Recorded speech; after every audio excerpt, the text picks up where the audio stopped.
COVID-19 is a devastating example of a crisis which ripples through regions and countries, affecting all aspects of our lives. The impacts of the pandemic have hit some communities harder than others, especially in the global south. Fortunately, we're seeing signs of resilience emerging from many affected communities. There's ongoing mobilization to combat the direct and indirect impacts of the pandemic. And this could be crucial when navigating this exceptional situation we're in. With me today, I have Rafael Calderon-Contreras from the Metropolitan Autonomous University in Mexico, and Cibele Queiroz from the Global Resilience Partnership and Stockholm Resilience Centre. Together, we'll take a closer look at some of these communities and how they have responded to this crisis. What can we learn from them, and how can we build social resilience for similar events in the future? Welcome to Rethink Talks.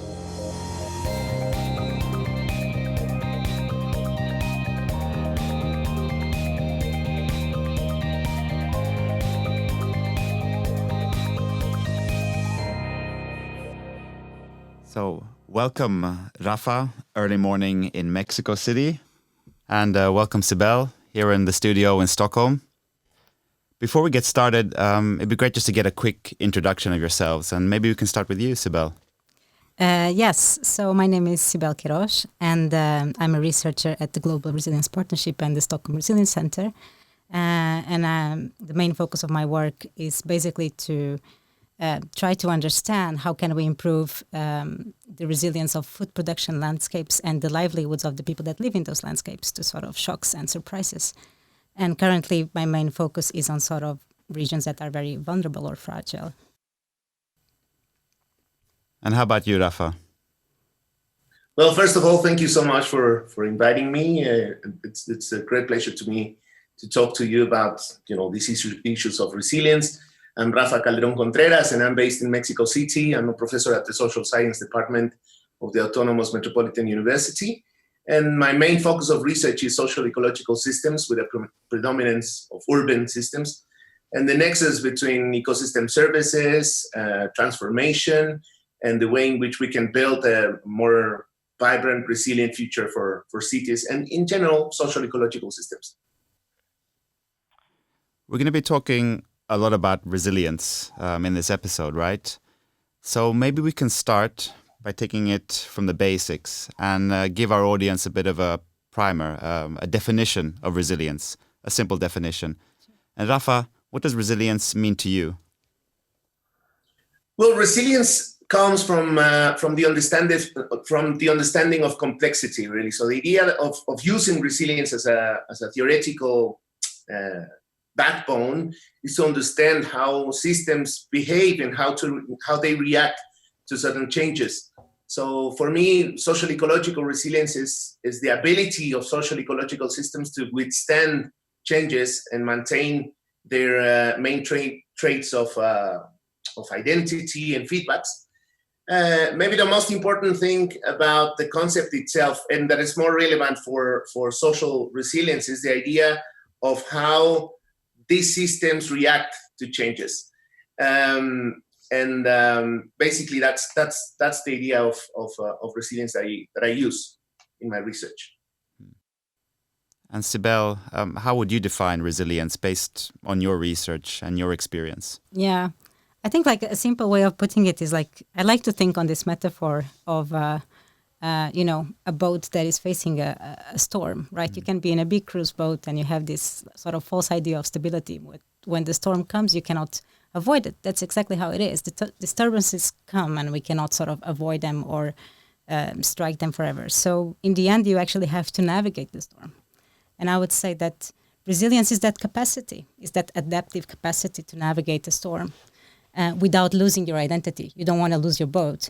But importantly, I think it's just that, where you end at the end of your journey or at the end of the storm, it's a different point from the point where you started. And that's exactly the same thing with resilience or with the crisis. You go through a crisis and you end up being, something slightly different. You can still have your identity as a system, as a community, but there was change. So I think that's how I would define it. Thanks. So the term resilience, right, it has its roots in ecology, and it's come to be used in much broader systems, economic systems, social systems. We talk about social ecological systems. Rafa mentioned that in his definition. And you have different sources of resilience, right? So from the ecological component, a source of resilience would be biodiversity, for example. If we think about sources of social resilience, could we give some examples of that? Cibele. Yes. So I think, again, like social resilience is a combination of sort of, you can say that it's a combination of the degree of exposure, how much you are exposed to a particular disturbance. So like if you live in an area that, it's very affected by climate change, you're very exposed, right? And then your adaptive capacity. So your capacity of sort of adapting to the changing circumstances. And that adaptive capacity, you can have different sources for it. And like some of the main sources of social resilience are like sort of, collaborations. So like you have collaborations with different actors in your networks. So you're well connected.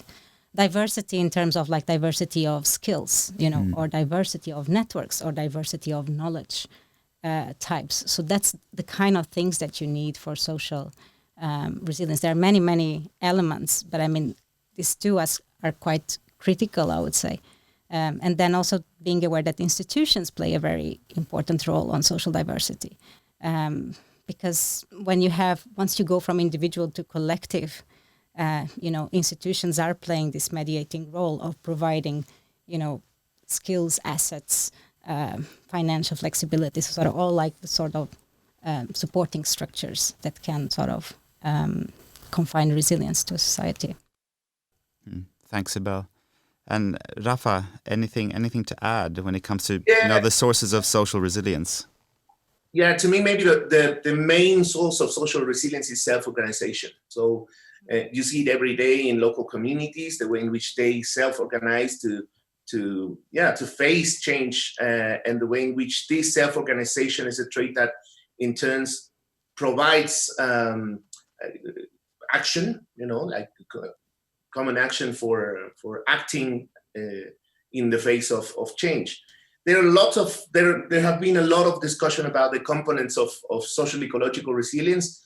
To me, there are three musketeers of these components, which is connectivity, something that Cibele has touched on her comment, connectivity, diversity, and feedbacks.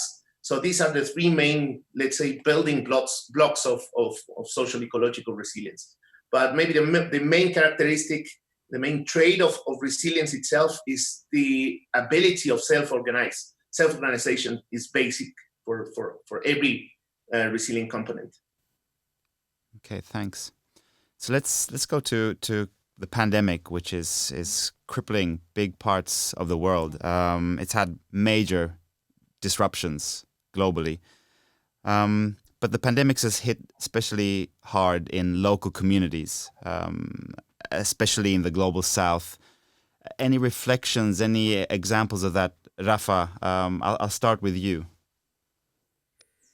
Yeah, well, the pandemic is one in a generation, I would say opportunity even to think about the way in which we relate to nature. And we're looking at it in many different countries in the global south. There have been a lot of distress about the patterns of self-organization in local communities that are modified by this pandemic. Certainly, one of the things that are making it worse, at least in the case of Mexico and other Latin American countries, is the characteristics of inequality, social inequality and poverty are even making worse the way in which people are facing this pandemic. Taking specifically the case of Mexico, there's a strong correlation in between having or being more vulnerable to the pandemic, more at risk of getting the virus, if you are in a precarious situation in terms of your source of job or even your social economical status. So I would say that this event, even though is a horrendous crisis that we're facing at a global scale, is actually modifying the way in which local communities are organizing themselves to carry on with their normal lives. And I would say that the most important bit of this is that the situation in which local communities are is absolutely primer for understanding the way in which we are facing this situation in different contexts. Oh, thanks, Rafa. Cibele, any reflection on this? I mean, based on the work you're doing with the Global Resilience Partnership, for example, what are some of the trends we're seeing in how local communities are being hit directly and indirectly by the pandemic? Yeah, so I guess that mainly in these more vulnerable communities, there are sort of extra challenges. I mean, it's a challenge for all of us, but there are the press there is totally different, right? And I think it's at several levels. I mean, even at the health level, so sort of beyond just like the risk of getting sick, it's also that preventing the disease is far much harder. People live like in tight spaces with high density of people in small spaces, basically so crowded. Social distancing gets like very difficult. You have many communities without access to water. They cannot have like routines of hand washing. You have like a lot of misinformation and also disinformation. So there are like a bunch of like sort of extra challenges. Then exactly as Rafa mentioned also like the fact that, well, in these parts of the world, most people depend on this kind of casual income, so like on a daily basis. And when you have measures like lockdowns and then you basically lose your sources of income. So like there were some stories collected from some of GRP partners from the front lines of the COVID-19, which were really interesting from local communities. And in one of the cases in the Democratic Republic of Ghana, for instance, they did a survey to households in a city, and the results of the survey were saying that about 98% of the households didn't had enough food just before the lockdown. So that means that if you don't die of the COVID-19, you can actually die of hunger. So it's like, and that's exactly what the big numbers are showing, right? So right now we have like almost we have like that by the end of 2020, we can have extra 130 million of people that become food insecure. And this is, this is of course like very, very dramatic. So we are talking, there are many research colleagues that are starting to talk about a new pandemic, like a hunger pandemic that will follow the COVID-19 pandemic. And also like just to end, so like, it's also important to think about that, in many of these areas where institutions are weak, so you don't have like the same state support, that you have in richer parts of the world. You don't have the same sort of social structures that can support you if you get without a job temporarily, or you need to stay home for 2 weeks, or, social contact is really important. So like, that's how people cope with crisis, right? Communities go together and collaborate. And right now, it's a paradox because at the same time, because of the risk of contagious, you should actually keep social distance. So that's really extra challenge also to those local communities. So yeah, we could certainly like talk much more about many other things, but I think these are at least some crucial things. It's interesting, Cibele, because you mentioned here already, and I see Rafa is nodding there, already that some sources of resilience are being eroded, but some sources of resilience are being mobilized at this time. And in Mexico and in Latin America, Rafa, are you seeing signs of social resilience being mobilized in the face of COVID-19 pandemic? Absolutely. I think this question is quite relevant to after Cibele's comments on how different social conditions are affecting the pandemic. Take the case of Mexico, in which we have over 55% of our jobs in the informal sector. So that 56% of the population doesn't have the chance of staying at home and locking down, right? So the array of strategies to facing this pandemic have to increase. So what we're looking at in Mexico is that many places are actually changing the way in which we are, for instance, producing and consuming food, right? People are getting more sensitive about the need for improving or improving the way in which we produce food. That'll be one thing. Or another one is the way in which we move in the city, right? Mexico City has seen a decrease in the amount of traffic jams that has never happened before in the history of the city. Many countries in Latin America are building cities thinking about the car as the main objective rather than the people. And what we're looking at now with the pandemic is that even the way in which we build cities is going to change. So that's what I said, this has to be taken as an opportunity, especially for Latin American countries, to think about the way in which we are following development paths towards a more sustainable future. And how about you, Cibele? Have you heard of interesting instances where sources of resilience are illuminating themselves in light of how the pandemic is hitting in these local communities in the global south? Yeah, so I go back again to this project that I started to tell about this, because I really think it's an interesting project. You have been working with it, Albert, also these stories from the front lines that are being driven by ICAD in collaboration with the Global Resilience Partnership and other partners. And it's there's several examples there, right? Like there's several examples of how, for instance, like in India, there have been like community action groups that are led by women sort of started to see the very negative effects of the pandemic and how they were affecting like vulnerable groups in their community. And they suddenly spot that one group that was being like totally marginalized, right, was a group were like groups of like rural migrants that have come to work in the city. And then the lockdown happened and they lost their job. They didn't have any place to live and they couldn't get back home, right?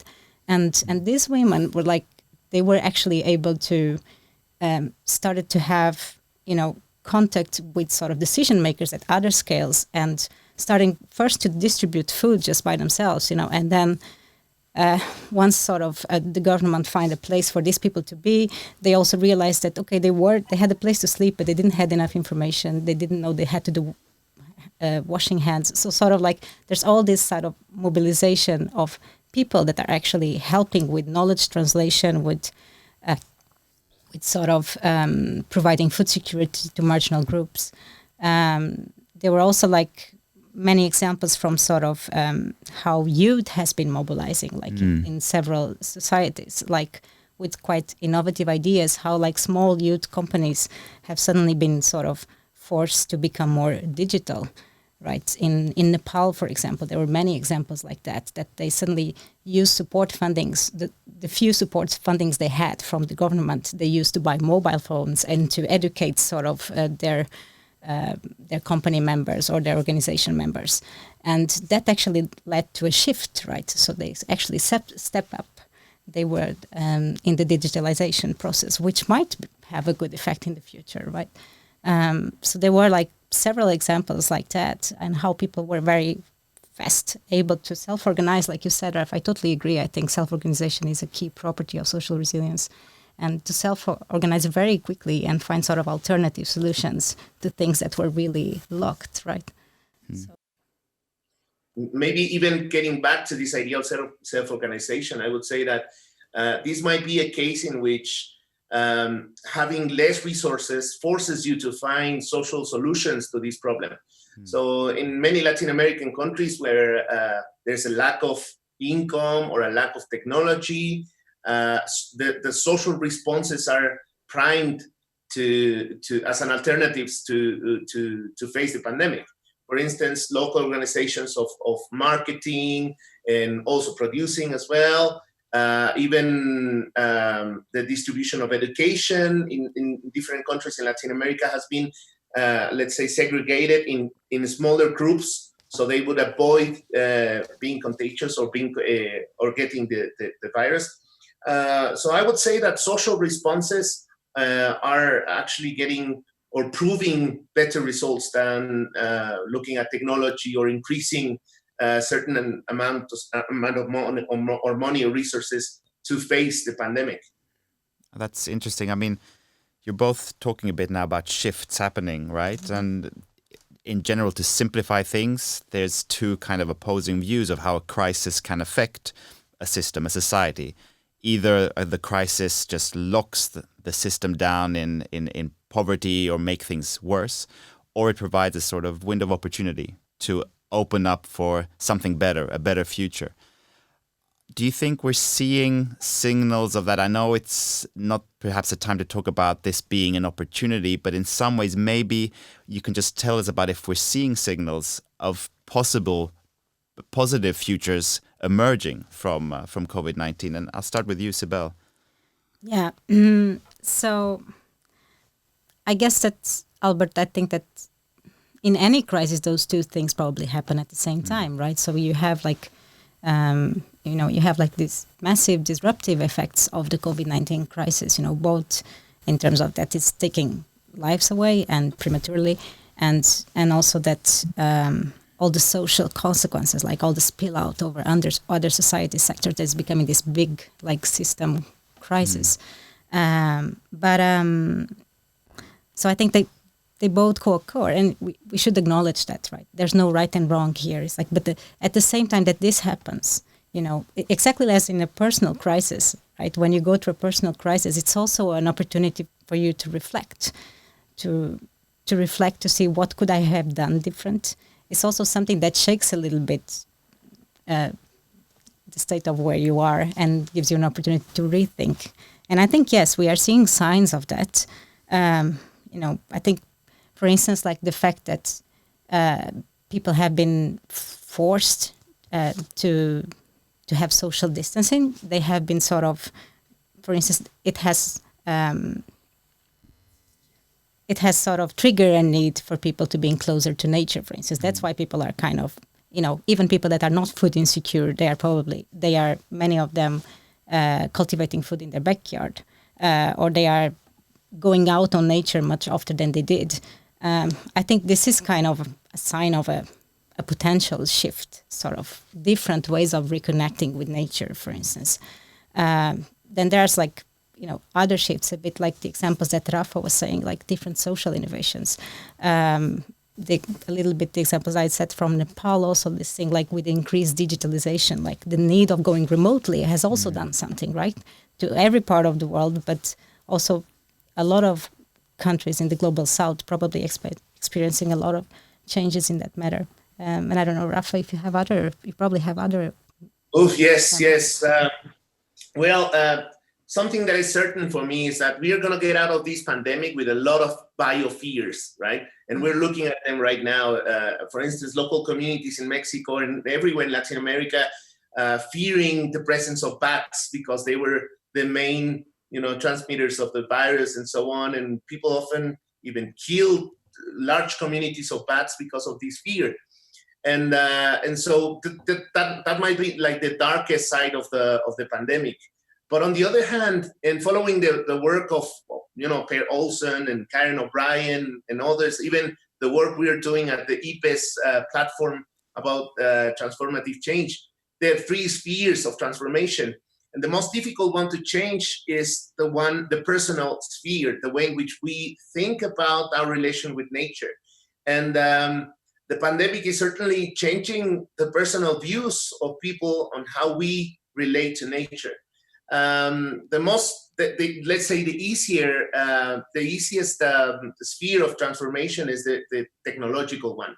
So this idea of making or building up robustness in systems was mainly based on the idea that technology was going to change the way we relate to nature. And now we're looking at social resilience as a source of changing this relation we have with nature. So in a way, I see a positive pathway towards a more sustainable future, given this pandemic, right? And given also the conscience that we are going to have another pandemic if we don't change the way in which we relate with nature, right? And I think this message is permeated across the whole spectrum of social strata, right? And we're looking at it at the way in which local communities are actually changing their attitudes towards nature itself. Okay, so if you look in our crystal balls in the future, it's a complicated question, but I hope to get a quick answer from you both. How do we build resilience in the future for these local communities to have resilience, not only against pandemics, but against all types of big systemic risks that might be emerging in the future more and more often? I'll start with you, Cibele. No, that's a really big question. Yeah, so, okay. So I guess that one of the things, and I think that's a lesson from the COVID-19 also, it's like, okay, this is a global crisis, okay? We had one single global threat.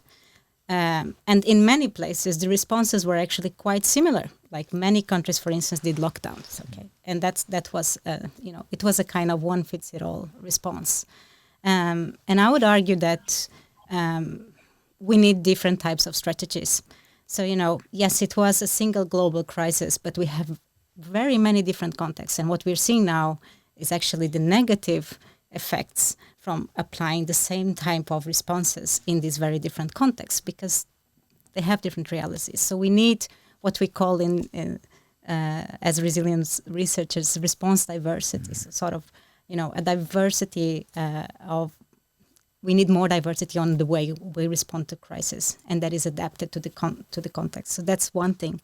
The other thing, and that I think it happened actually, and it is happening during the COVID-19 crisis. And I think we start to see more collaboration between the grassroots communities that have been fairly isolated, that now start to reach out to decision makers, and they are also sort of eager to hear them because they are the ones that actually sort of know what's happening in the front lines. And I think we need more of these collaborations, right? Better connection between sort of actors at different scales, a much better recognition of the role of this sort of grassroots communities. I mean, it's coming up evidence that in places where this sort of more organized grassroots groups don't exist, the effects of the pandemics have been far worse.